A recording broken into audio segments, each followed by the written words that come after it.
Welcome students. Rousseau को पढ़ रहे थे हम, उसे ही कंटिन्यू करेंगे। जनरल विल का कॉन्सेप्ट रूसो का जो है सबसे इंपॉर्टेंट कॉन्सेप्ट माना जाता है। उनकी जो थ्योरी है जनरल विल की, यही उनकी बेस है, मतलब उनके पूरे विचारों का बेस है ये जनरल विल। ये समझना हमारे लिए बड़ा जरूरी होता है और यही जो जनरल विल की थ्योरी है, यही मतलब आगे चल के फ्रेंच रेवोल्यूशन जैसे आइडियाज को और बाकी रेवोल्यूशंस को भी मतलब कहीं ना कहीं वो करती है, पुश करती है, आगे की तरफ धकेलती है। तो ये जनरल विल का जो कॉन्सेप्ट रूसो ने जो दिया है, इसको समझते हैं ये एक्चुअल रूसो कहना क्या चाहते हैं, ये है क्या जनरल विल। थोड़ा सा यहां ध्यान देने वाली बात है। हमने रूसो को जब हम कवर करते हैं तो हमने पढ़ा था उसका कि वो जैसे, क्योंकि ये सोशल कॉन्ट्रैक्ट का थ्योरिस्ट है, तो ह्यूमन नेचर पे डेफिनेटली बात करी थॉमस हॉब्स की जगह। तो थॉमस हॉब्स के जैसे इन्होंने भी ह्यूमन नेचर की बात करी, जॉन लॉक की तरह इन्होंने भी करी। लेकिन थॉमस हॉब्स ने ह्यूमन नेचर को जो डिस्क्राइब करा था वो बहुत नेगेटिव किया था, जॉन लॉक ने पॉजिटिव करा, रूसो ने एक कदम और आगे बढ़ के उससे भी ज्यादा पॉजिटिव करा। और जब ह्यूमन नेचर के ऊपर सोशल कॉन्ट्रैक्ट की थ्योरी बनती है, ह्यूमन नेचर के बाद जितने भी सोशल कॉन्ट्रैक्ट के थ्योरिस्ट हो, वो सीधा स्टेट ऑफ नेचर में जानते हैं कि स्टेट ऑफ नेचर क्या रही होगी, और जब स्टेट ऑफ नेचर अच्छी है या बुरी, उसी के आधार पे ये डिसाइड होता है कि फिर राज्य की जरूरत कैसे बनी। ह्यूमन नेचर को थॉमस हॉब्स ने डिस्क्राइब करा और उन्होंने देखा कि जंगल रास्ता, तो इसलिए राज्य की जरूरत पड़ी। और एक शक्तिशाली रूलर की वो बात करते हैं कि शक्तिशाली रूलर जो होगा, एक पावरफुल निरंकुश सत्ता, बिल्कुल जिसके पास सारे दैवीय शक्ति, एक तरीके से उसके यार सारे अधिकार उसके पास है, व्यक्ति के पास, लोगों के पास कोई अधिकार नहीं, वही कंट्रोल कर सकता है। थॉमस हॉब्स से मैं बार बार थॉमस हॉब्स को इसलिए रूसो के साथ थोड़ा ज्यादा कनेक्ट करता हूं, क्योंकि थॉमस हॉब्स जिस तरीके से स्टेट को महत्व देता है, उसी तरीके से रूसो भी स्टेट को महत्व देता है, लेकिन थोड़ा सा नजरिया हमें अलग करना पड़ेगा। ऐसा बोला जाता है, ऐसा ही बोला जाता है कि रूसो का आइडिया, रूसो का और थॉमस हॉब्स का स्टेट बिल्कुल ठीक एक जैसा है, बस थॉमस हॉब्स के स्टेट के हेड को काट दो, बाकी बिल्कुल सेम है। क्यों? क्योंकि वहां पे वो निरंकुश सत्ता की बात कर रहा है। रूसो जब स्टेट का जब आइडिया दे रहा है सोशल कॉन्ट्रैक्ट के बाद, तो यहाँ पे कोई निरंकुश सत्ता नहीं है, कोई हेड नहीं है। और जब कोई रूल ही नहीं कर रहा, कोई हेड है ही नहीं, कोई पार्लियामेंट नहीं है, और कोई किसी तरीके का कोई डिक्टेटर नहीं है, कोई भी सत्ता, कोई एक व्यक्ति रूल नहीं कर रहा, तो फिर अपने आप रूल हो कैसे सकता है? जनता खुद को अपने आप रूल कैसे कर सकती है? इन रिप्रेजेंटेटिव डेमोक्रेसी में भी ऐसा होता है ना कि भाई हम अपने रिप्रेजेंटेटिव को हम वहां भेजते हैं असेंबलीज में, और वो चाहे वो हमें रिप्रेजेंट करे ना करे ऑन ग्राउंड, वो एक अलग बात है, बट ऐसा सिद्धांत तो है कि वो हमारे मतलब हमारी समस्याओं को वहां उठाते और वो रूल करते हैं। रूसो जॉन लॉक से यहाँ पे बिल्कुल अलग हो जाता है। रूसो का कहना है कि जैसे ही व्यक्ति किसी पॉलिटिकल पार्टी से जुड़ जाता है, तो वो समाज का छोड़ के, समाज के हित का छोड़ के पॉलिटिकल पार्टी का और हितों को जानने लगता है, उसी के बारे में सोचने समझने लगता है। तो फिर वो उस सोसाइटी को कहाँ रिप्रेजेंट कर रहा है? वो तो सिर्फ उस पॉलिटिकल पार्टी को रिप्रेजेंट कर रहा है, ऐसा माना जाता है। तो जो सोसाइटी को रिप्रेजेंट, उसके इंटरेस्ट में बात ही नहीं कर रहा, तो फिर क्या फायदा उसका? तो यानी कि सिस्टम ऐसा चाहिए जहां व्यक्ति खुद डायरेक्टली पार्टिसिपेट करे, तो वो तो डायरेक्ट डेमोक्रेसी में ही होता है। लेकिन डायरेक्ट डेमोक्रेसी में अब ऐसा तो बड़ा इम्पॉसिबल है ना कि 150 करोड़ की जनता सारे एक साथ बैठ के डिसीजन ले ले, ऐसा नहीं हो सकता। तो डायरेक्ट डेमोक्रेसी, वो किस तरीके की डायरेक्ट डेमोक्रेसी की रूसो बात कर रहा है? लोग खुद के अपने बनाए हुए लॉज जो है ना, उसको फॉलो करें। रूसो की अगर फ्रीडम, थोड़ा सा मैं आपको दोबारा एक बार, अगर रूसो की लिबर्टी की बात करें ना, लिबर्टी को लेके रूसो का क्या विचार है?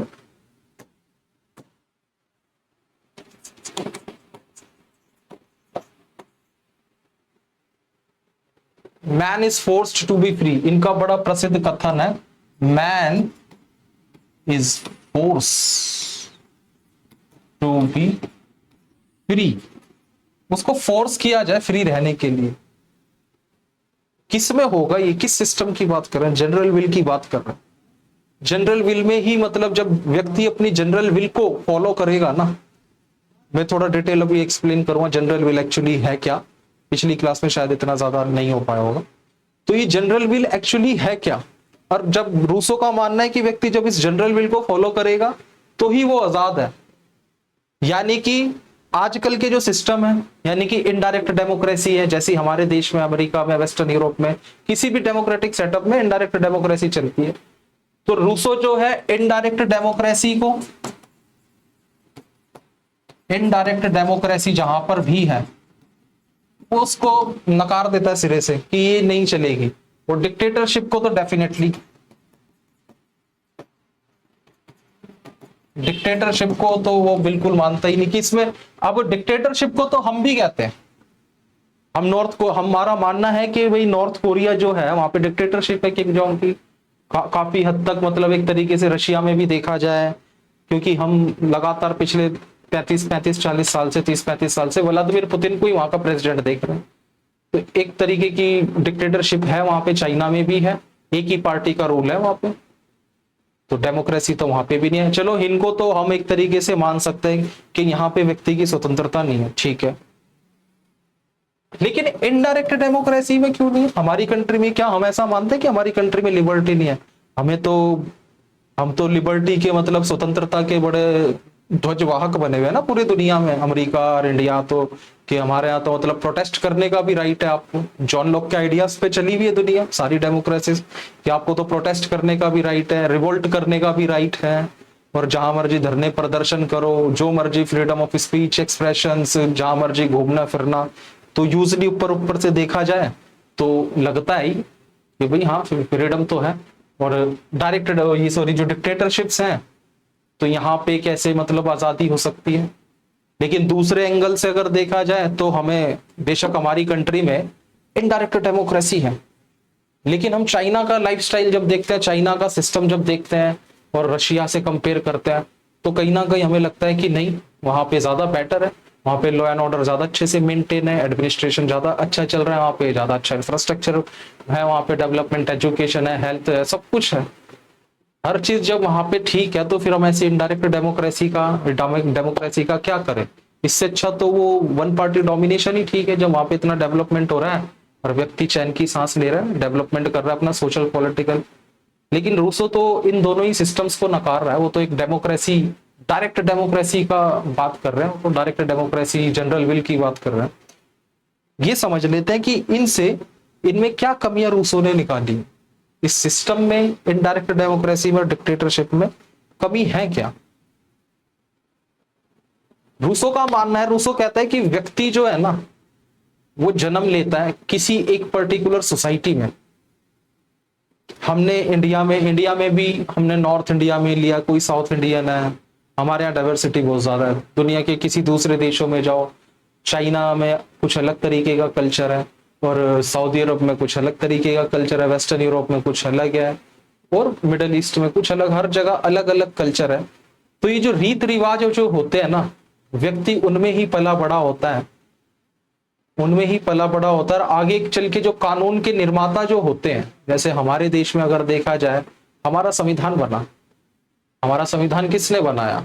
हमारे कॉन्स्टिट्यूशनल फ्रेमर्स ने हमारा संविधान बनाया ना, बाबा साहब अम्बेडकर ने बनाया, और भी बहुत सारे, बाबा साहब अम्बेडकर ड्राफ्टिंग कमेटी के चेयरमैन थे, मतलब सबसे बड़ा योगदान है उनका, ऐसा नहीं कि बाकी लोगों का नहीं, उनका बहुत बड़ा योगदान है बाबा साहब अम्बेडकर। और भी लोग थे, क्योंकि कॉन्स्टिट्यूएंट असेंबली में तो सभी लोग बैठे थे, तो सभी लोग अलग अलग धर्म, जात, अलग रीति रिवाजों के, भाषाओं के थे, तो सभी अलग अलग सोसाइटीज से थे, तो सभी अपने अपनी सोसाइटीज को कहीं ना कहीं रिप्रेजेंट कर रहे थे। बाबा साहब अम्बेडकर, इसमें भीमराव अम्बेडकर भी सबसे बड़ा एग्जाम्पल है, वो दलितों के रिप्रेजेंटेटिव थे। तो उन्होंने जैसा देखा समाज में उन्होंने देखा कि वर्ण व्यवस्था खराब चीज है और दलितों के ऊपर बहुत अत्याचार हुआ है पिछले 5-7 हजार साल से, तो इनको एक खास किस्म के अफर्मेटिव एक्शन यहाँ पे चाहिए गवर्नमेंट के द्वारा, ताकि इनके जीवन में जो है थोड़ा उद्धार हो सके। सरकार की मदद की जरूरत है, कानून बना दी। तो हमारी रीत रिवाज जो है ना, हमारी परंपराएं, चाहे वो सही हो या गलत हो, वही आगे चल के कानून बनते। सती प्रथा थी किसी जमाने में हमारे देश में, लेकिन वो अपने आप में एक गलत प्रथा थी, कानून बना दे कि अगर अब ऐसा होगा तो ये कानूनी जुर्म है। यानी कि जो भी हम देखते हैं अपनी सोसाइटी में देखते हैं, उसी के बेस पे तो कानून बन जाते हैं। हमने दूसरी सोसाइटी देखी ही नहीं, उसको जाना ही नहीं। अब आज के हमारे जो कानून हैं, तो हमारे जो भी एक्शन होते हैं ना, वो कहीं ना कहीं जो होते हैं वो इन्फ्लुएंस्ड होते हैं सोसाइटी से, कानून से। हम ऐसा मानते हैं कि हमारे देश में कानून है, या किसी भी कंट्री में कानून है कि हमारे देश में एलजीबीटी क्यू है, एलजीबीटी क्यू जो समुदाय है उसको इतना ज्यादा मतलब छूट है नहीं, उसको इतना ज्यादा छूट है नहीं। और हालांकि अब तो थोड़ा सा ट्रेंड बदल रहा है, जमाना आगे बढ़ रहा है, लेकिन वेस्टर्न कंट्रीज के कंपेयर में देखा जाए तो एलजीबीटी क्यूज इतना ज्यादा ओपनली खुद को आके रिप्रेजेंट खुद को नहीं कर सकते, खुद को प्रोजेक्ट नहीं कर सकते। क्यों? क्योंकि हमारा कल्चर ऐसा है, रहा नहीं हजारों सालों से। तो वो लोग क्या है, एलजीबीटी कम्युनिटी के जो सदस्य है वो कहीं ना कहीं दबा लिया उन्होंने खुद को, उन्होंने अपनी डिजायर्स को, अपनी भावनाओं को, फीलिंग्स को, इमोशंस को दबा के जीते। और कानून भी ऐसे थे सदियों से हमारे देश में, मतलब पहले अंग्रेजों की सरकार में भी, हमारे देश में भी मतलब 377 चली आ रही थी लंबे समय तक, कुछ कानून भी ऐसे थे। तो ऐसा जरूरी नहीं है कि आपके रिप्रेजेंटेटिव और डिक्टेटरशिप में जो भी लॉज वो जो बनेंगे, ऐसा माना जाता है ना कि लॉ को फॉलो करो। थॉमस हॉब्स ने बोला, थॉमस हॉब्स ने क्या बोला? थॉमस हॉब्स ने कहा कि भाई ये जो एब्सोल्यूटिज्म को उसने फेवर करा, एब्सोल्यूट मोनार्की, ये जो मोनार्क है इसको पूरी छूट दे दो, और ये जो भी लॉ बनाएगा, क्योंकि वो एकदम ठीक है, उसने लेजिटिमेट करार दे दिया, और आप इस लॉ को फॉलो करोगे, उसी में लिबर्टी है। जब हम थॉमस हॉब्स को पढ़ रहे थे तो हम ये मान गए थे कॉन्सेप्ट कि थॉमस हॉब्स ने जो भी लॉ बना दिया उसको फॉलो करो, उसी में लिबर्टी है। उसने तो डिक्टेटरशिप को कहीं ना कहीं वो कर दिया, जस्टिफाई कर दिया। इनडायरेक्ट डेमोक्रेसी जब वो आ गए, जॉन लॉक आ गए, उन्होंने तो गवर्नमेंट के रूल को कम कर दिया, रिप्रेजेंटेटिव डेमोक्रेसी की बात होने लगी। लेकिन लॉज तो वो बनाएंगे ना, वो हमें रिप्रेजेंट कर रहे हैं, वो हमें क्या कर रहे हैं, रिप्रेजेंट कर रहे हैं। हमारे सांसद, हमारे जो एमएलए है वो हमें रिप्रेजेंट कर रहे हैं, and they are the law makers. They are sitting there in assembly, 545 members sitting there in the parliament. They are responsible for making the laws in the country. लेकिन वो जैसे ही पॉलिटिकल पार्टी से जुड़ जाते हैं तो वो उनके अपने हित साथ में जुड़ जाता है। वो रूसो का मानना है कि वो लोग जो वो एक्चुअल में रिप्रेजेंटेटिव है ही नहीं जनता के।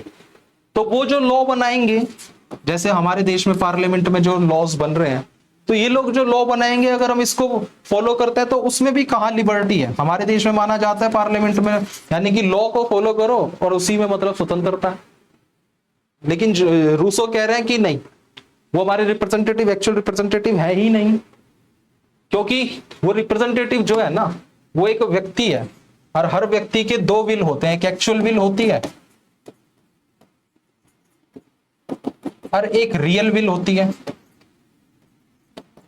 ये जो रियल विल होती है ना, ये कम्युनिटी के इंटरेस्ट में सोचती है, और ये actual will he self interest में बात करते हैं।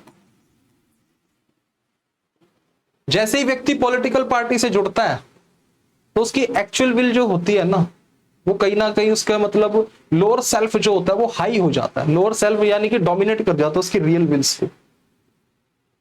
तो जो भी लॉज बनेंगे, और वो तो एक तरीके से यानी कि वो जो कानून है ना वो हमारे ऊपर क्या है, इम्पोज्ड है। वो चाहे डिक्टेटरशिप में हो और चाहे से वो रिप्रेजेंटेटिव डेमोक्रेसी में हो, वो कानून जो है वो हमारे ऊपर इम्पोज्ड है।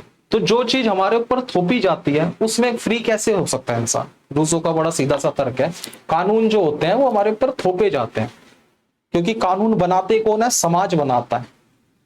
समाज से मतलब परंपराएं, समाज में जो परंपराएं चली आ रही है, और वो परंपराएं ही आगे चल के कानून बन जाते हैं। तो वो तो हमारे ऊपर थोपे जाते हैं, और थोपी हुई चीज में कभी कोई व्यक्ति फ्री कैसे अपने आप को फील कर सकता है? वो बेशक फील कर ले, लेकिन वो एक्चुअल में फ्री होता नहीं, वो लिबरल होता नहीं। तो फिर अब इसका हल क्या है? रूसो से पूछा जाए कि भाई इसका हल क्या है, तो कहते हैं डायरेक्ट डेमोक्रेसी।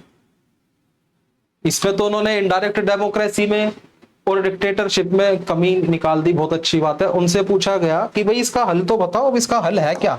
कौन सा सिस्टम लाया जाए कि जहां पे बंदा अपने को फ्री फील करे?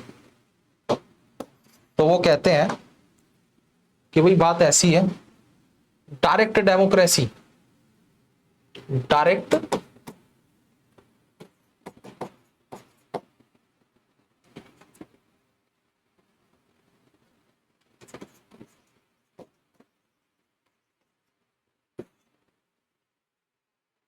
डायरेक्ट डेमोक्रेसी में, अब डायरेक्ट डेमोक्रेसी का मतलब तो ये होता है कि रिप्रेजेंटेटिव हमारे होंगे ही नहीं, हम खुद ही अपने आप को रिप्रेजेंट करेंगे।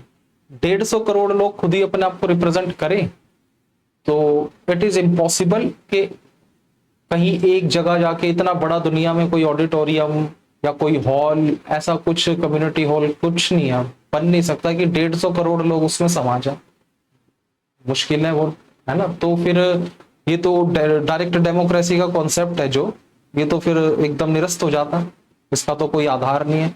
उससे पहले करा भी है, मतलब लॉक और हॉब जैसे लोगों ने कि बेकार की चीज है, फालतू में, ऐसे कुछ होता नहीं। तो रूसो इसको कैसे मतलब सही ठहरा रहे हैं, रूसो इसको कैसे सही ठहरा रहे हैं? रूसो कहते हैं कि अब डायरेक्ट डेमोक्रेसी में जनरल विल को फॉलो करेगा व्यक्ति,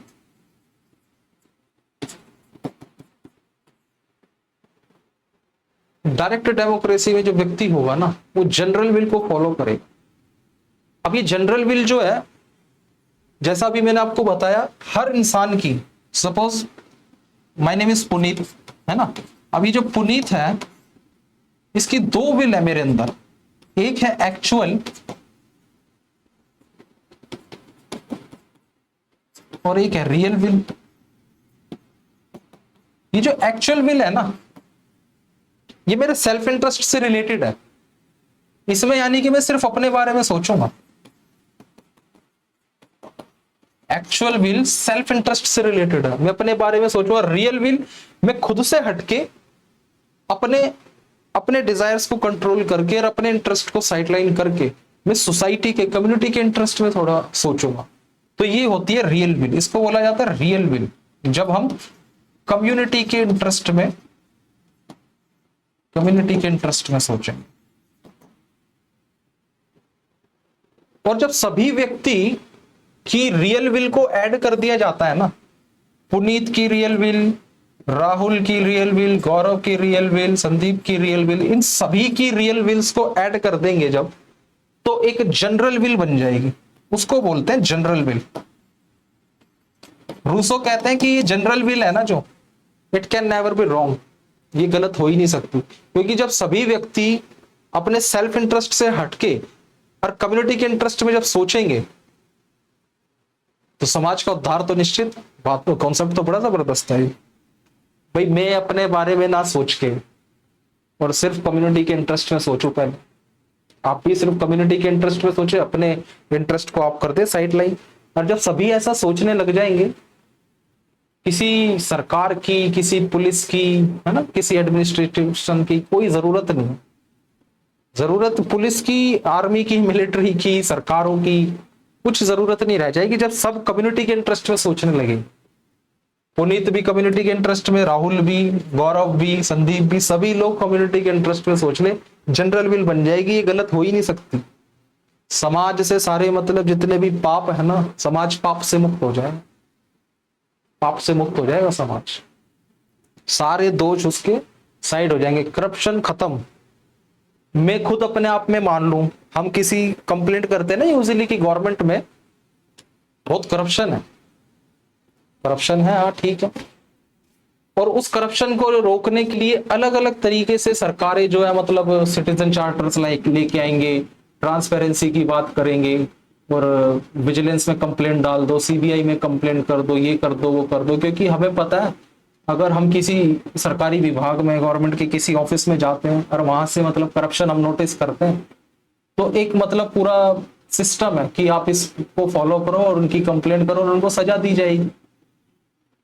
तो ये तो एक चैनल है, हमें इसके थ्रू चलना पड़ेगा, यानी कि प्रॉब्लम है, और ये प्रॉब्लम का ये सिर्फ पेन किलर की तरह है।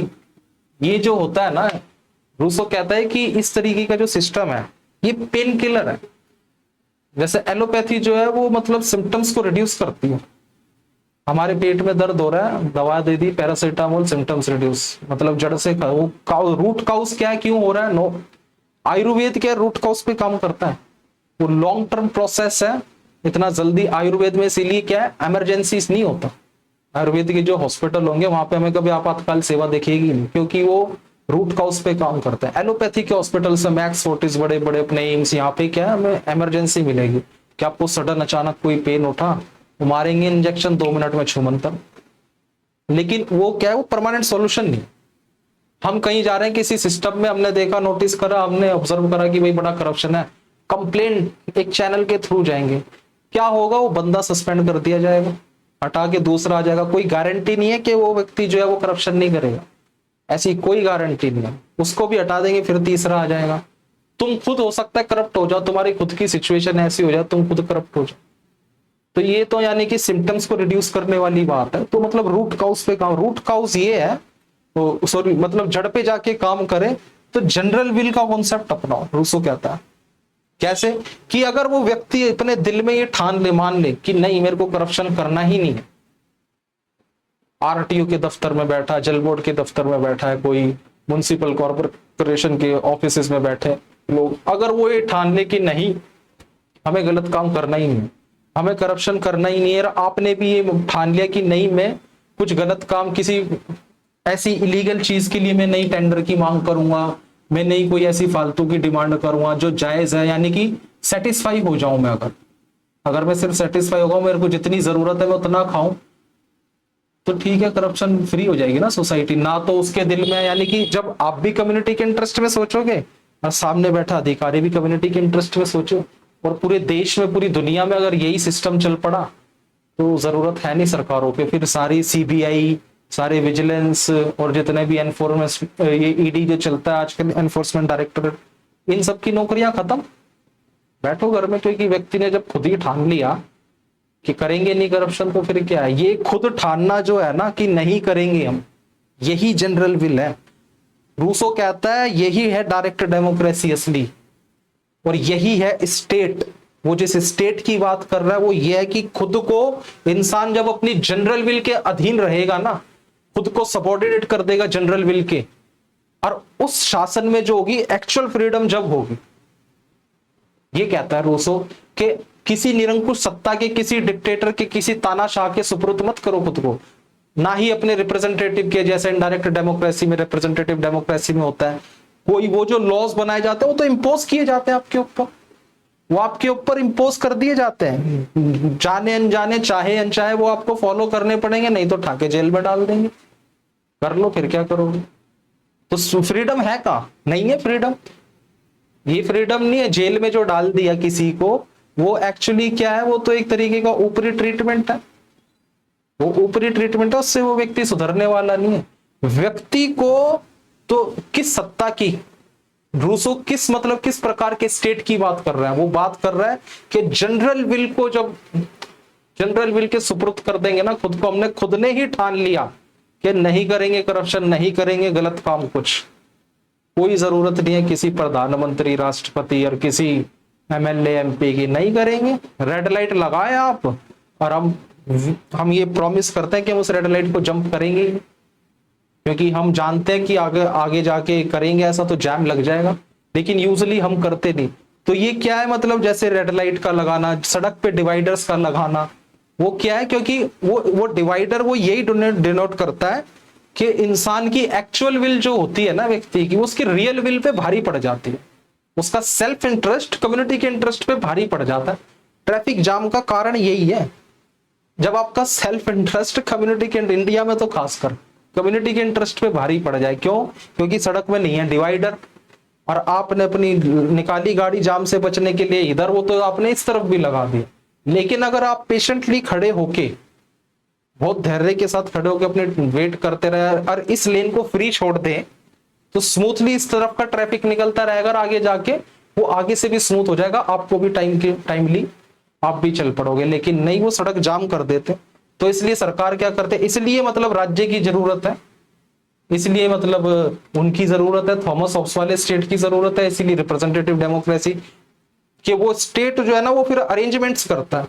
अरेंजमेंट क्या है कि इनकी एक्चुअल विल को कंट्रोल किया जाए। सरकारें डिक्टेटरशिप में और रिप्रेजेंटेटिव डेमोक्रेसी में जो सरकारें होती है आपकी एक्चुअल विल को कंट्रोल करती हैं। फिर डिवाइडर लगा दो, रेड लाइट पे पुलिस वाला खड़ा कर दो कि चलान मारेगा इसका 10,000 रुपए का, तो रुकेगा ही। लेकिन जब हमने खुद ने ही ठान लिया कि नहीं हम आगे बढ़ेंगे, रेड लाइट का प्रॉपर हम पालन करेंगे रूल्स का, तो ठीक है, जाम नहीं लग सकता। ये जनरल विल का कौन सा, हमारे सिविक सेंसेस वगैरह से जुड़ा हुआ है। हमारे देश में देखा जाता है सिविक सेंस बहुत कम है, धीरे धीरे समाज में बदलाव आएगा। लेकिन वेस्टर्न यूरोपियन कंट्रीज में ये सिविक सेंस जो है ये बहुत ज्यादा है। वेस्टर्न कंट्रीज में सिविक सेंस बहुत ज्यादा। जापान, वो लोग जनरल विल पे काम करते हैं। जापान एक ऐसी कंट्री वो जनरल विल पे काम करते हैं, उनके अंदर है जनरल विल। हालांकि स्टेट तो चलो है, लेकिन वहां के लोगों का एटीट्यूड कहीं ना कहीं इस तरीके का है कि वो जनरल विल को फॉलो करता है। एक जापानी खुद से पहले कम्युनिटी के बारे में सोचता है। असली एक्चुअल नेशनलिज्म इसको बोलते हैं। हमारे यहाँ कई लोग नेशनलिज्म का झंडा उठाते हैं, रात को 9 बजे बैठ जाएंगे अपने चला के न्यूज चैनल और नेशनलिज्म का झंडा उठाया घूमते हैं। सुबह आके वही कानून तोड़ते नजर आते हैं। तो वो नेशनलिज्म झूठा है। वेस्टर्न कंट्रीज में, जापान में इसको बोलते हैं नेशनलिज्म। वो लोग अपने से पहले कम्युनिटी के बारे में सोचते हैं, और कम्युनिटी डेवलप तो फिर नेशन का डेवलपमेंट। और हम देख सकते हैं क्लियरली डिफरेंस जापान और में हमारे में कितना फर्क है। काफी आगे हैं वो लोग, इसको स्वीकार करने में कोई बुराई नहीं है। इस बात को जो हमसे आगे है वो है, इसमें कोई थे हम लोग कभी बहुत ज्यादा डेवलप्ड हमारी सोसाइटी थी, इसमें कोई दो राय नहीं है हमेशा। लेकिन आज जो है हमारी सोसाइटी थोड़ा सा दिक्कत है, उसमें करप्शन है। क्यों? क्योंकि हमारा सेल्फ इंटर, हमारी एक्चुअल विल, हमारी रियल विल को जो है सरपास कर जाती है। रूसो कहते हैं कि जनरल विल को फॉलो करो, ये कभी गलत हो ही नहीं सकती। और इस जनरल विल के अधीन अगर आपने खुद को छोड़ दिया, व्यक्ति ने इस जनरल विल के सुपुर्द खुद को कर दिया, तो बस जय जयकार, फिर किसी स्टेट की जरूरत नहीं। और इसी में क्या है? इसी में स्वतंत्रता है। असली स्वतंत्रता जो है वो इस जनरल विल में।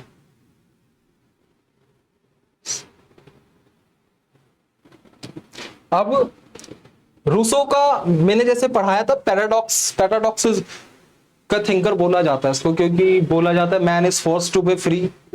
वो मैंने अभी बात लिखी थी, उसको मैं समझता हूँ काफी हद तक अब आप क्लियर कर चुके होंगे। एक इन्होंने बोला man is everywhere, man is born free but everywhere is in chain. अब ये इसमें अपने आप में एक कॉन्ट्राडिक्शन है कि व्यक्ति पैदा तो फ्री होता है, लेकिन वो हर जगह चेन्स में है। वो किस चीज की चेन्स है? यानी कि सोसाइटी की, कस्टम्स की, रीति रिवाजों की, लैंग्वेज की, और क्या नाम से पॉलिटिकल सिस्टम की। इनइक्वालिटी इतनी ज्यादा है, इन चेन्स में वो जकड़ा रहता है। इसलिए उसको थिंकर ऑफ पैराडॉक्सेस बोला जाता है, रूसो को।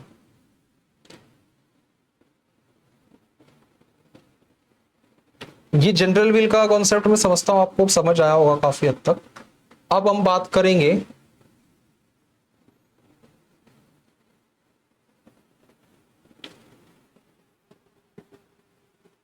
अब। अच्छा, इससे अभी तक क्या लगा? ऐसा नहीं कि रूसो जो है कि स्टेटलेस सोसाइटी की बात कर रहा है, नहीं, ऐसा नहीं। रूसो किसी स्टेटलेस सोसाइटी की बात नहीं कर रहा। ये कहीं ना कहीं एक रूसो स्टेटलेस सोसाइटी की बात नहीं कर रहा। स्टेट तो है, लेकिन किसी व्यक्ति के हाथ में स्टेट को नहीं सौंपा। निरंकुश सत्ता की बात नहीं कर रहे। स्टेट है बट ना ही कोई रिप्रेजेंटेटिव है और ना ही कोई किसी व्यक्ति के हाथ में स्टेट को सौंपा, यानी कि व्यक्ति खुद ही डायरेक्ट डेमोक्रेसी की बात कर रहे हैं जनरल विल के थ्रू। और उसमें ये कह रहे हैं कि बिल्कुल अपने आप को जनरल विल को सरेंडर कर दे व्यक्ति, यानी कि उस जनरल विल को, इसको वो पॉपुलर सॉवरेनिटी बोलते हैं। ये जनरल विल है ना जो, इसी को रूसो क्या कहते हैं? यही है पॉपुलर सॉवरेनिटी।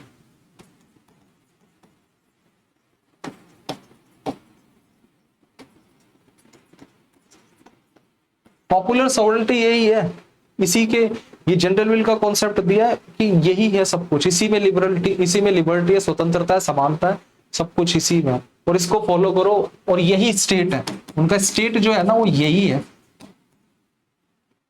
रूसो का स्टेट जो है वो यही है, इसको सरेंडर करो तो खुद। अब इस तरीके से इनकी स्टेट सेंट्रिक अप्रोच नजर आ रही है।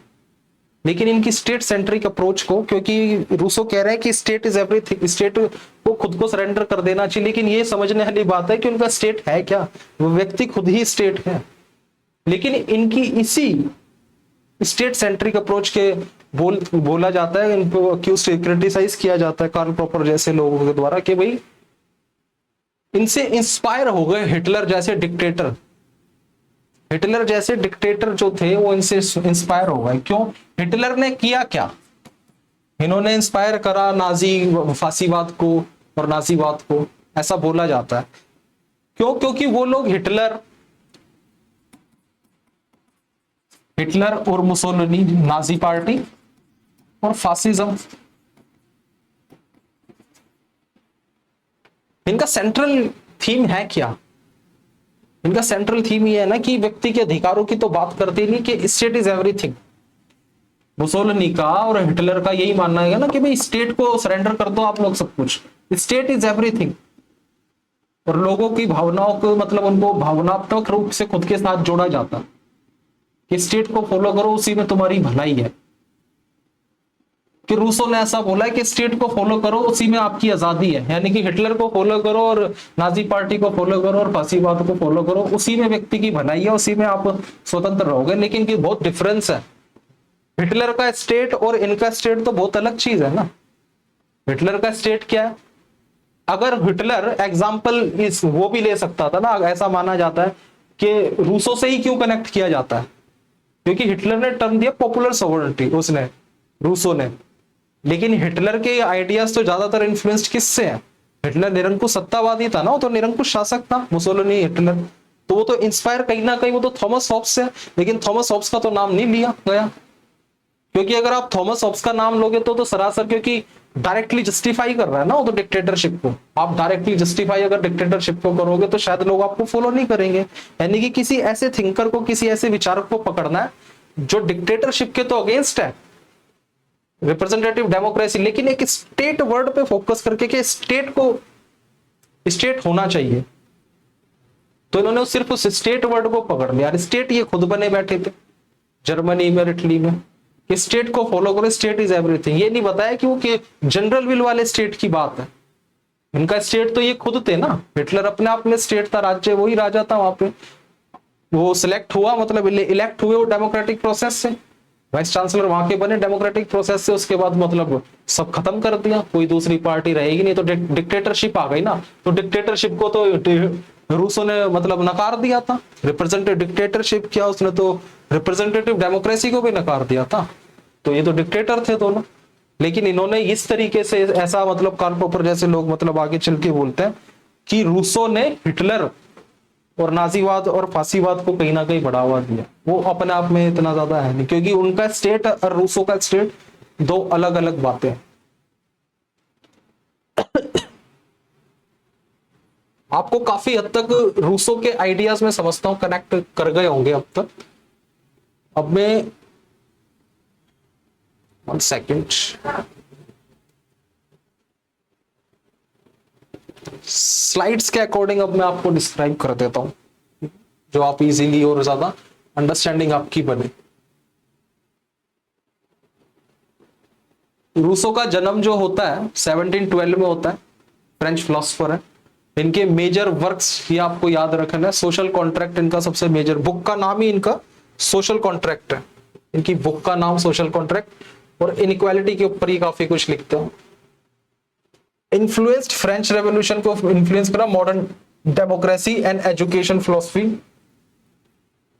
सेंट्रल आइडिया जो है इनका, human beings are naturally good but corrupted by society. Society ने करप्ट कर दिया। ह्यूमन बीइंग जो है वो बहुत अच्छा नेचर है, बहुत अच्छा स्वभाव है, लेकिन जैसे जैसे ये व्यक्ति ने दिमाग लगाना चालू करा तो सोसाइटी बनी, और सोसाइटी बनी तो इस सोसाइटी के बनने से उसके अंदर तेरा मेरे की भावना आ गई। और जब तेरे मेरे की भावना जब आ जाती है तो तेरा कोई नहीं सोचता, सिर्फ मेरा सोचता। तेरा सोचेंगे भी तो बाद में, पहले मेरा। तो ये आया कहां से? जब इंसान ने रीजंस अप्लाई करना चालू करे ना, तर्क जब लगाया, यानी कि दिमाग लगाया। जब तक दिल लगा रहा था तो ठीक था, जैसे ही दिमाग लगाया तो वो शिफ्ट हो गया, आगे प्रोग्रेस कर गया। प्रोग्रेस कर गया किससे? पहले हंटर था, हंटर से वो एग्रीकल्चर प्रैक्टिस में आ गया, और जैसे ही एग्रीकल्चर प्रैक्टिस में आ गया तो उसने उस जमीन पे क्लेम कर दिया कि ये तो मेरी है। वहीं से कॉन्फ्लिक्ट्स चालू हो गए। इन कॉन्फ्लिक्ट्स को खत्म करने के लिए ही रूसो सोशल कॉन्ट्रैक्ट देता है। कॉन्फ्लिक्ट्स को खत्म करने के लिए रूसो क्या देता है? सोशल कॉन्ट्रैक्ट की थ्योरी देता है। स्वाभाविक रूप से रूसो जो है बताता है कि व्यक्ति जो है एक स्वाभाविक रूप से अच्छा है बहुत ज्यादा, लेकिन इस विज्ञान ने, यानी कि मॉडर्निटी को वो कहीं ना कहीं क्रिटिसाइज कर रहे हैं।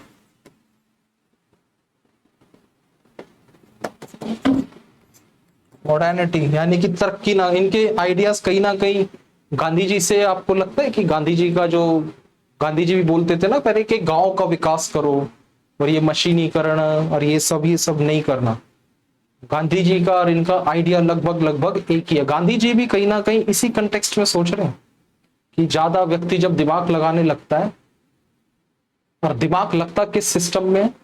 कैपिटलिज्म में। दिमाग लगता कहां है? कैपिटलिज्म में दिमाग लगता है। कैपिटलिज्म एक ऐसी आइडियोलॉजी है, यानी कि रूसो सीधे तौर पे जो है, डायरेक्टली नहीं, मतलब एक तरीके से कैपिटलिज्म को वो कर रहे हैं, क्रिटिसाइज कर रहे हैं। क्योंकि कैपिटलिज्म में क्या होता है? ओनली प्रॉफिट देखा जाता है, प्रॉफिट पे फोकस किया जाता है। प्रॉफिट कभी भी दिल लगा के नहीं बना सकता है व्यक्ति। अगर आपको पैसा कमाना है तो मार्केट में जब व्यक्ति बैठा है, कोई भी अपनी शॉप खोल के, शोरूम खोल के कोई भी बिजनेस कर रहा है, बिजनेस जो होता है वो दिमाग से होता है, रिश्ते दिल से बनते हैं। तो जब आप मार्केट में हो तो दिमाग को खोल दो, और जैसे ही मार्केट से घर वापस आ रहे हो तो दिमाग को बंद करके दिल बड़ा करो। और कैपिटलिज्म इसी सिद्धांत पे चलता है। एक कैपिटलिस्ट के लिए सिर्फ प्रॉफिट मैटर करता है, और प्रॉफिट जो होता है वो रीजन से है, रिलेटेड है, यानी कि तर्क चाहिए इसके लिए, दिमाग लगेगा। लेकिन जैसे ही वो प्रॉफिट बनाता है तो उसके संबंध खराब हो जाते हैं सोसाइटी में, फिर सोसाइटी करप्ट होती है, सोसाइटी करप्ट होने लगती है। तो मॉडर्निटी के साथ साथ रूसो का मानना यह है कि मॉडर्निटी तो आ रही है, लेकिन मॉरल लॉस हो रहा है कहीं ना कहीं। मॉरलिटी मतलब एथिक्स, ये सब जो है, इन चीजों का नुकसान हो रहा है। मॉडर्निटी के साथ साथ साइंस जैसे जैसे ऊपर बढ़ रहा है, एथिक्स और मोरालिटी ये सब इनका डाउनफॉल पे है। सही बात है अपने आप में कहीं ना कहीं। वो कैपिटलिज्म क्योंकि प्रॉफिट पे बात करता है ना, वो सिर्फ प्रॉफिट जो है वो दिमाग से होता है। इनको थिंकर ऑफ पैराडॉक्सेस बोला जाता है, कि natural freedom but also argued for the obedience of general freedom. अब ये देखते हैं, नेचुरल फ्रीडम की तो बात करते हैं रूसो। अब विरोधाभास क्या है? फिर वो आर्ग्यू करते हैं कि जनरल विल को ओबे करो। जब हम किसी मतलब विल को ओबे कर रहे हैं, जब हम किसी चीज को ओबे कर रहे हैं, तो उसमें फ्रीडम कैसे हो सकते हैं? फ्रीडम का मतलब तो अक्सर ये लगाया जाता है ना कि freedom from restrictions, negative liberty होती है, बात करेंगे आगे। फ्रीडम फ्रॉम रिस्ट्रिक्शन यानी कि हम किसी चीज को ओबे ही नहीं करेंगे, अपनी मर्जी के मालिक है, हमारी मर्जी के हम एक्चुअल विल को फॉलो करें या रियल विल को फॉलो करें। भाई मेरी मर्जी में एक्चुअल विल को फॉलो करूं, अगर मैं रियल विल को फॉलो कर रहा हूं तो मर्जी के खिलाफ जाके कर रहा हूं ना। हालांकि रूसो का कहना है कि रियल विल में ही मतलब लिबर्टी है, वो एक अच्छी चीज है जब आप कम्युनिटी के इंटरेस्ट में। मेरा मन ही नहीं है कम्युनिटी के इंटरेस्ट में सोचने का, मैं तो सेल्फिश हूं, तो मैं तो सेल्फिश हूं, और मैं तो उसी एक्चुअल विल को ही फॉलो करना चाहता हूं। लेकिन रूसो क्या कहते हैं कि नेचुरल फ्रीडम को तो मतलब प्रेस करते हैं, लेकिन वो कहते हैं कि जनरल विल को ओबे करना चाहिए। भाई मेरा नहीं है मन, मैं सोचना ही नहीं चाहता कम्युनिटी के इंटरेस्ट में। विरोधाभास है इनके स्टेटमेंट्स में। Advocated equality yet defended small communities not larger state. Small communities की बात करते हैं, बड़े बड़े स्टेट्स की बात नहीं करते हो।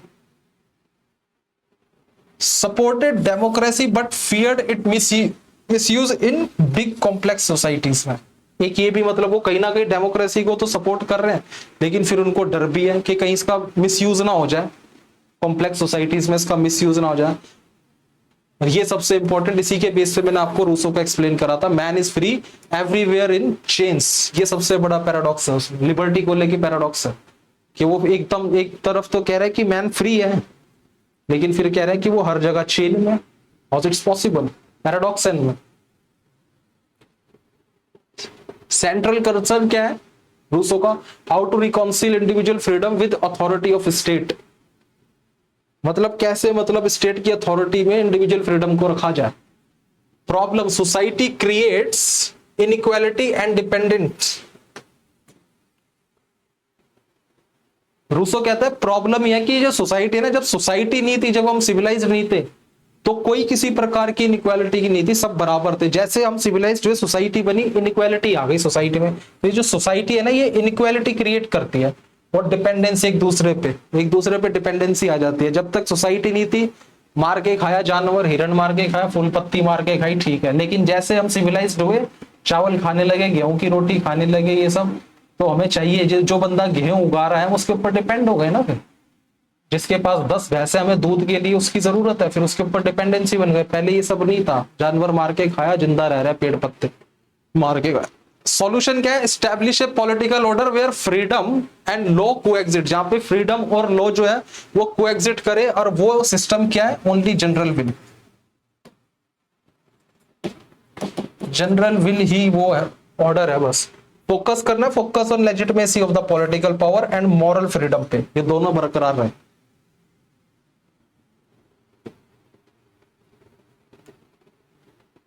Human beings are their original state were peaceful and compassionate, बहुत पीसफुल थे लोग ओरिजिनल स्टेट में।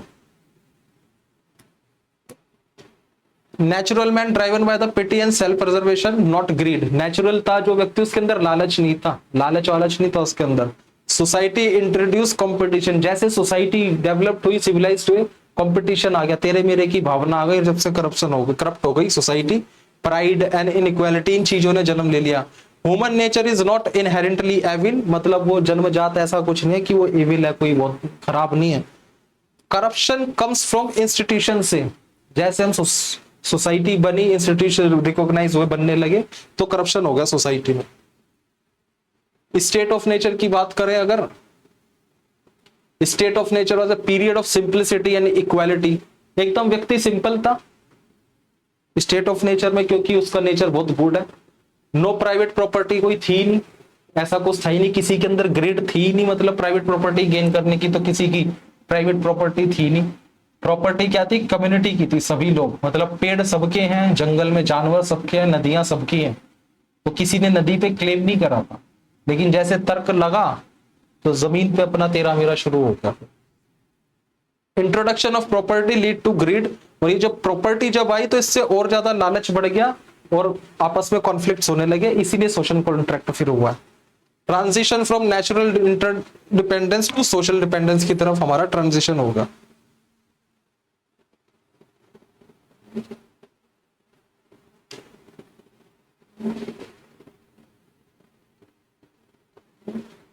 Real actual will, personal desires होते हैं, इसमें सेल्फ इंटरेस्ट होता है। रियल विल होती है हायर रैशनल चॉइस होती है in line with common good. True freedom comes when personal will align with the real will, जब हमारी अपनी विल जो है रियल विल के साथ जुड़ जाती है।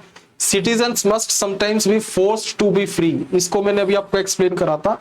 फोर्स्ड टू बी फ्री, उसको फ्री रहने के लिए फोर्स्ड किया जाएगा, यानी कि अगर आप जनरल विल को फॉलो करोगे, ओबे करोगे, तो ही उसी में स्वतंत्रता है, उसी में आपकी भलाई है। जैसे हॉब्स ने कहा कि राजा को फॉलो करो, उसी में लिबर्टी है। जॉन लॉक ने कहा रिप्रेजेंटेटिव डेमोक्रेसी में सरकार के उसको जो रूल को कम करो तो फ्रीडम है। इन्होंने कहा कि जनरल विल को फॉलो करो, उसमें फ्रीडम है एक्चुअल।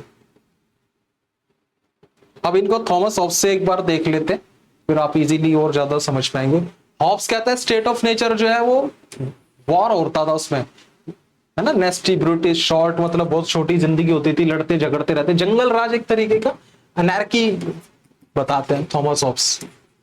रूसो कहते हैं ऐसा कुछ नहीं था, स्टेट ऑफ नेचर में तो बहुत शांति थी, सिंपलिसिटी थी, कंपैशन था। हॉब्स कहते हैं सोशल कॉन्ट्रैक्ट क्रिएट सोवर्ट एब्सोल्यूट, उसने सोशल कॉन्ट्रैक्ट के जरिए राजा को शक्तियां दे दी। लेकिन रूसो ने क्या करा? Social contract creates general will create कर देती है, और उसको फॉलो करोगे तो समाज में सब कुछ भला रहेगा।